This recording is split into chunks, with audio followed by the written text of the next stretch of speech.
Subscribe कीजिए F study class channel को और बेल आइकन को दबाइए लेटेस्ट वीडियो सबसे पहले देखने के लिए।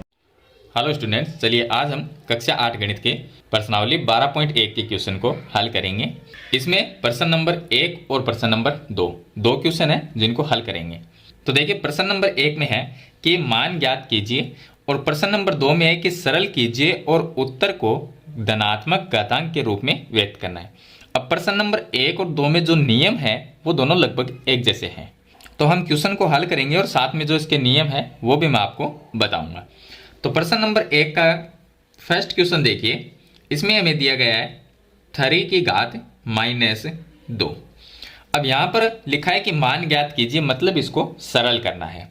तो हल करने के लिए इसका जो नियम है, इसका नियम ये है कि अगर किसी भी संख्या की घात माइनस में है तो उसको हम लिख सकते हैं। इसका नियम ये है, जो उसका सूत्र है वो ये है कि a की घात अगर -m है तो इसको हम लिख सकते हैं 1/a की घात m।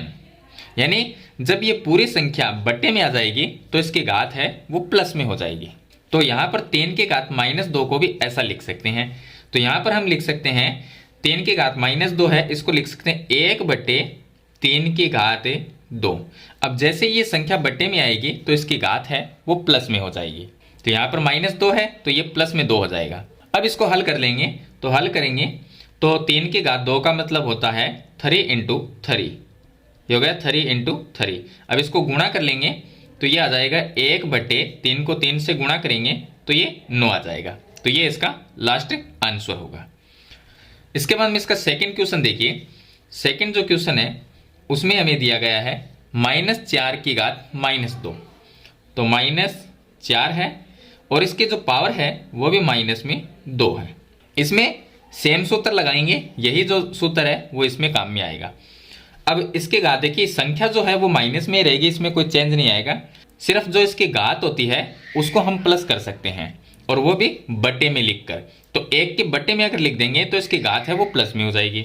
तो इसको हम ऐसा लिख सकते हैं कि 1/-4 है वो -4 ही रहेगा, और -2 है वो घात इसकी प्लस में हो जाएगी। अब इसको लिख सकते हैं हम 1/में -4 की घात 2 का मतलब है कि -4 को हम लिख सकते हैं -4 गुणा -4। अब 1 का 1 आ जाएगा और माइनस माइनस गुणा होकर प्लस बनता है। 4 को 4 से गुणा करेंगे तो ये आ जाएगा 16। तो 1/16 है वो इसका आंसर होगा। चलिए इसका तीसरा क्वेश्चन हल करते हैं। तीसरा जो क्वेश्चन है उसमें दिया गया है 1/2 की घात -5। अब सूत्र तो यही काम में आएगा इसमें भी। तो इसको हम लिख सकते हैं 1 और बट्टे में लिख सकते हैं 1/2। ये पूरी की पूरी संख्या बट्टे में आ जाएगी 1 के, और ये घात है वो प्लस में हो जाएगी 5। अब 1/2 को हम पलट सकते हैं, यानी अगर बट्टे में कोई संख्या हो तो उसको हम पलट के लिख सकते हैं। तो इसको हम ऐसा लिख सकते हैं 2 ऊपर चला जाएगा और 1 है वो नीचे रह जाएगा। तो 2/1 हो जाएगा और इसकी घात है वो हो जाएगी 5। अब इसको हम लिख सकते हैं 2 में अगर 1 का भाग देंगे तो 2 ही आएगा। तो इसको हम लिख सकते हैं 2 की पावर 5। और 2 की पावर 5 का मतलब होता है 2 × 2 × 2 × 2 × 2, यानी कि इसको 5 बार गुणा में लिखना। अब इनको सभी को गुणा करते हैं तो ये 4, 8, 16, 32। तो इसका आंसर आएगा 32। तो ये इसका लास्ट आंसर हो जाएगा। तो इस तरह से प्रश्न नंबर जो 1 में क्वेश्चन दिए गए हैं उनका हमें मान ज्ञात करना है, यानी उनको हल करना है। तो सूत्र मैंने आपको बता दिया कि ये जो फॉर्मूला है वो इसमें काम में आएगा। चलिए इसके बाद में हम सेकंड जो क्वेश्चन है, क्वेश्चन नंबर 2, उसे हल करते हैं। इसमें दिया गया है क्वेश्चन नंबर 2 में कि सरल कीजिए, सरल भी करना है और उत्तर को धनात्मक घातांक के रूप में व्यक्त करना है। मतलब सरल इतना ही करना है कि ये जो घात है इनकी वो प्लस में रह जाए। तो यहाँ पर क्वेश्चन नंबर हम 1 को हल करते हैं। पहला जो क्वेश्चन है उसमें हमें दिया गया है -4 की घात 5 और भाग का यहाँ पर चिन्ह है, और -4 की घात 8। अब इसका एक सूत्र होता है कि अगर a की घात m और भाग का चिन्ह a की घात n अगर इस तरह से कोई हो तो उसे हम लिख सकते हैं a की घात a। देखिए यहाँ पर आधार बराबर है, मतलब यहाँ पर भी कोई भी संख्या हो सकती है a की जगह। तो a की जगह a आएगा, और जो घात है अगर बीच में भाग का चिन्ह है तो घात है वो क्या होती है, माइनस हो जाती है। तो हम लिख सकते हैं m माइनस n। अब आप समझ गए होंगे कि संख्या दोनों एक जैसी होगी और घात अलग अलग होगी, और बीच में अगर भाग का चिन्ह है तो उसको ऐसे लिख सकते हैं। यहाँ पर भी कुछ ऐसा ही है, यहाँ पर भी -4 है और ये भी -4 है, तो इसको हम लिख सकते हैं माइनस में 4 और इसकी घात क्या होगी, 5 माइनस 8 हो जाएगी, 5 माइनस में 8 ये हो जाएगी। क्योंकि घात अलग अलग है और संख्या एक जैसी है तो संख्या को एक बार लिखना है, बीच में अगर भाग का चिन्ह है तो घात जो होती है वो माइनस होती है, तो इसको ऐसे लिख सकते हैं। अब ये आ जाएगा माइनस में 4 और इसकी घात 5 माइनस 8 करेंगे तो -3 आएगा। अब घात हो जाएगी इसके माइनस में, अगर घात माइनस में होती है तो ये सूत्र काम में लेते हैं प्लस बनाने के लिए, तो ये सूत्र अब इसमें काम में ले लेंगे। तो इसको हम लिख सकते हैं बट्टे में, 1/-4 का -4 रहेगा और जो घात है वो -3 है तो ये प्लस में 3 हो जाएगी। तो ये इसका आंसर होगा। अब इसको आगे हल नहीं करना है क्योंकि धनात्मक घातांक के रूप में व्यक्त करना है, मतलब कि इतना ये हल करो कि घात है वो प्लस में रह जाए। चलिए इसके बाद में इसका सेकंड क्वेश्चन हम हल करते हैं।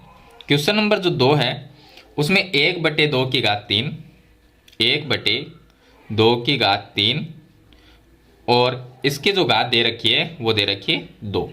अब इसका भी एक सूत्र होता है, इसका सूत्र ये होता है कि अगर 1/a की घात m और ब्रैकेट के बाहर इसकी घात n हो तो उसको हम लिख सकते हैं, अब ये n है वो दोनों के ऊपर है, एक पर भी है और इस पर भी है, तो इसको हम लिख सकते हैं कि 1 की घात n यानी इसकी घात n और a की घात m तो इसकी घात भी n, तो इसको हम लिख सकते हैं a की घात m और इसकी घात n, ऐसा लिख सकते हैं। अब ये दोनों जो घात है वो गुणा हो जाएगी, तो यहाँ पर इसको भी हम ऐसे लिखेंगे, तो ये आ जाएगा 1 की घात 2 और बटे में 2 की घात 3, उसको ऐसा कैसा लिखेंगे और इसके पावर में यानी घात में ये 2 लगा देंगे क्योंकि ये 2 है वो दोनों संख्याओं के ऊपर है। तो अब इसको हम लिख सकते हैं 1 का स्क्वायर करेंगे तो 1 ही आएगा और यहाँ पर 3 को 2 से गुणा कर देंगे। देखिए ब्रैकेट के बाहर जब घात होती है, एक ब्रैकेट के अंदर और एक बाहर हो तो दोनों गुणा हो जाती है, तो ये 3 दूनी 6 हो जाएगी, तो 2 की घात हो जाएगा 6, तो ये इसका आंसर आ जाएगा। चलिए अब तीसरा क्वेश्चन हल करते हैं। तीसरा जो क्वेश्चन है उसमें दिया गया -3 की घात 4 और बीच में गुणा का चिन्ह है 5/3 की घात 4। तो यहाँ पर दोनों की जो घात है, देखिए घात यहाँ पर बराबर है और आधार दोनों अलग अलग है, मतलब कि ऐसा हो कि a की घात m और गुणा b की घात m, अगर ऐसा है मतलब कि संख्या तो अलग अलग है, घात दोनों एक जैसी है, तो इस सूत्र का हम सूत्र को लिख सकते हैं a गुणा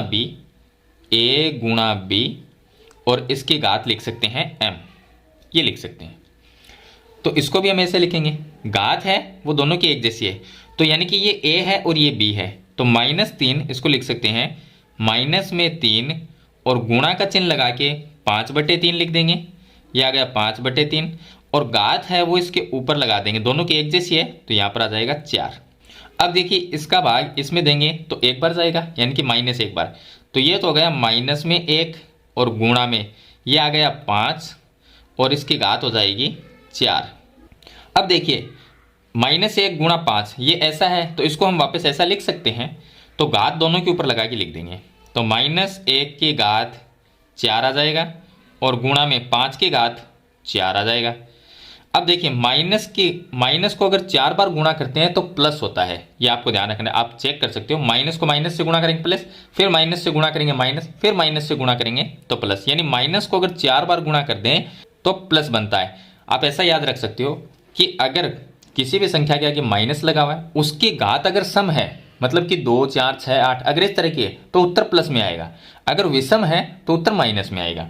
तो यहाँ पर इसकी घात सम है यानी कि 4 है तो उत्तर प्लस में आएगा, और 1 की घात 4 का मतलब 1 ही होता है, तो इसको हम लिख सकते हैं 1 और गुणा में 5 की घात 4 को 5 की घात 4 ही लिखेंगे, क्योंकि इसको हल वैसे नहीं करना, घातांक रूप में लिखना है, मतलब कि प्लस वाली घात के रूप में। अब 1 को अगर इसके साथ में गुणा करेंगे तो 5 की घात 4 ही आएगा, तो ये आ जाएगा 5 की घात 4।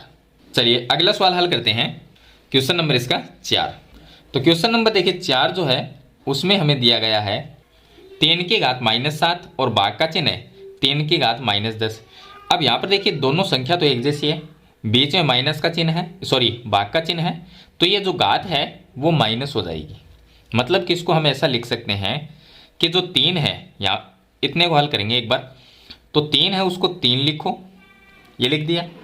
और जो घात है बीच में भाग का चिन्ह है तो घात माइनस होती है, तो ये -7 है पहले से, ये माइनस में 7, और फिर माइनस, ये -10 है लेकिन ये प्लस हो जाएगा क्योंकि माइनस माइनस प्लस होगा, तो ये आ जाएगा। और उसके बाद में गुणा में बाहर 3 की घात माइनस में 5, पहले इसको हल कर लेते हैं। तो ये कितना आएगा, ये आ जाएगा 3 की घात 3 आएगा, ये आ जाएगा। और गुणा में ये आ जाएगा 3 की घात -5, तो इसको लिख देंगे 3 की घात माइनस में 5।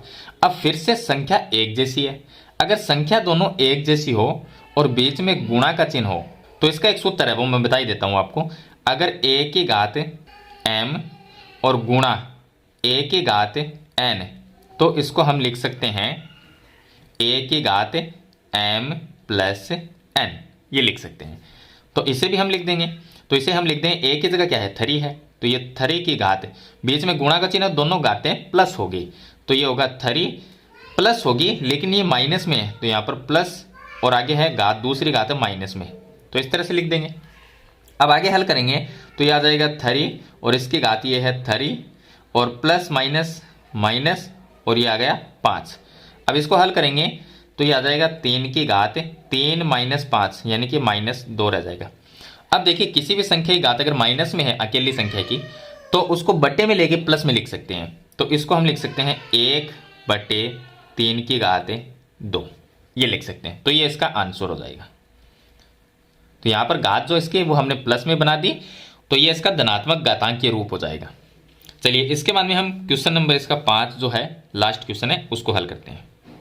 क्वेश्चन नंबर 5 में दिया गया है 2 की घात -3, 2 की घात -3, और गुणा में दिया गया है -7 इसकी घात -3।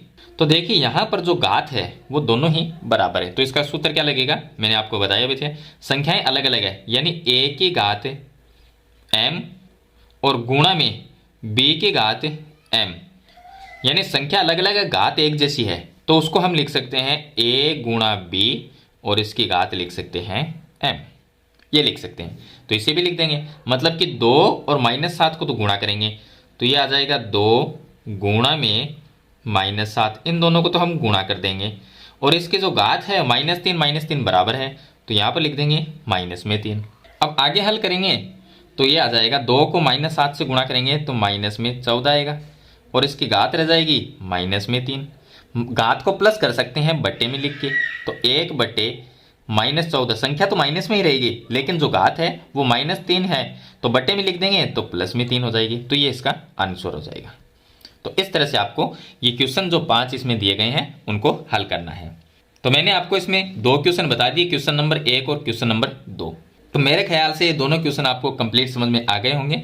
फिर भी इसके बारे में कोई सवाल है, सुझाव है तो मुझे कमेंट बॉक्स में जरूर लिखना। वीडियो पसंद आए तो इसे लाइक और शेयर जरूर कर देना। इस चैनल पर नए हैं तो सब्सक्राइब करना। हम मिलते हैं नेक्स्ट वीडियो में, तब तक के लिए थैंक यू।